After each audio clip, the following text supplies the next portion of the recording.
Hi, welcome back to Zack of All Trades. I'm Zack, and I think that jumping rope is better than running. Stick around and I'll tell you why.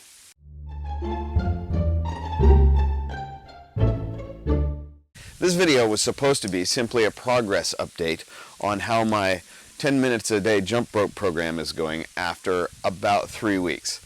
And then I encountered a problem that is going to affect how the rest of it goes. But before I get into that, I want to express my gratitude to a handful of you guys out there who have decided to come along with me in some fashion on my journey. Max Volovich, thanks for coming along, man. I'm really proud to see your progress that you've already done before stepping in with me to add the jump rope to your program. Scott's Adventures, get her done, man, let's go. And Levi Shores also had mentioned that he had added now jump rope to his routine because of these videos. And last but not least, Steve, Born Again Torinos. Yeah, I'm not going to forget about you. Steve made a commitment, sort of. He's going to come along starting on the 1st of June. So I'm going to just badger you until you come along with me. Now that that's done, I wanted to point out a couple of things that I have perfected, maybe not perfected, but I have improved over the last couple of weeks with my jump rope to the point where I feel like I don't need to make any more changes.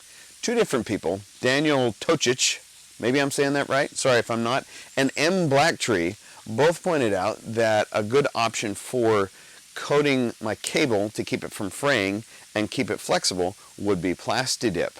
Seemed like a fantastic idea. I went and bought some Plasti Dip for I think $7, and I dipped the center section of my cable in the Plasti Dip. I did 2 layers, and after it had dried overnight, I went ahead and did my jump rope session. After just 10 minutes of jump roping, it was already torn off and the cable was beginning to fray in the middle of it. Now, it's quite possible that it needed more layers than that. I may not have done it exactly perfectly, but thus far that hasn't worked. With that in mind, I went ahead and I rebuilt my rope. I built a new one, and instead of having a split piece of this irrigation tube on it, I just put the cable through the irrigation tube from the get-go and recrimped it. So now this is what I have. It's a little bit unruly, or was a little bit unruly. It was trying to kind of twist on me because for all of its life it's been coiled up in an 18-inch diameter circle.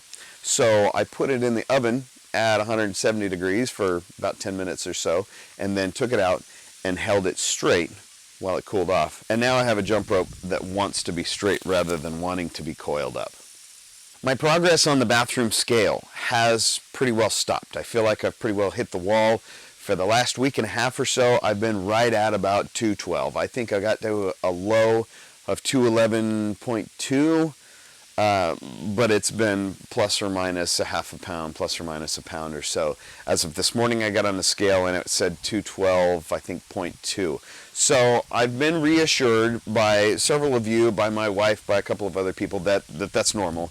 When you first start out on something, you're going to drop off a few easy pounds right off the bat, and then you kind of level out because you're building muscle tone that will continue to burn off fat, and eventually it'll start coming off again. My wife assures me that things are reshaping and improving, even though I'm not seeing a loss on the scale, so I'm going to remain pretty confident with that. Another thing that I want to point out real quick, I'm really stubborn, and although I've heard for years people talking about you need to make sure that you eat before you work out, it never really got into my head. So I'm prone to just getting up in the morning, having a glass of water, cup of coffee, and going out and working out. I have discovered that if I eat a little bit of something, I think yesterday it was one Eggo waffle, plain Eggo waffle, I have much more energy, go figure, I have much more energy to actually complete the exercise rather than going into it with an empty stomach, getting halfway in and running out of gas. So what good is that doing me past that point? I mean, I'm still kind of doing it, but I'm not doing it with the energy or with the intensity that I am able to after I've eaten something. So take that for what it's worth. It seems like it's a little bit of a better situation. Now on to the thing that's going to change up my routine in some form. Yesterday, as a show of solidarity with Wrangler Star, who just a few days ago buggered up his foot while in the process of trying to get healthy, I did something stupid. After I'd hugged and smooched the wife and kids on my way out the door to work, I reached down and I pet my obese 20-pound bowling ball shaped cat, and I said something mean to him. So long, fat cat. I hope you don't explode today. And the next instant it happened. An errant building block took me out hard. I rolled the heck out of my ankle. I felt pain so severe I don't remember when's the last time that something hurt that much for a while. I'm almost positive there's nothing broken in it. I'm pretty sure that there's nothing torn in it, but that was yesterday, and today it's pretty tender. Now I'll go ahead and show you why I think the jumping rope is better than running. Cody, Wrangler Star, if by chance you come across this, go get yourself a jump rope, man. Get a long one and come along with me.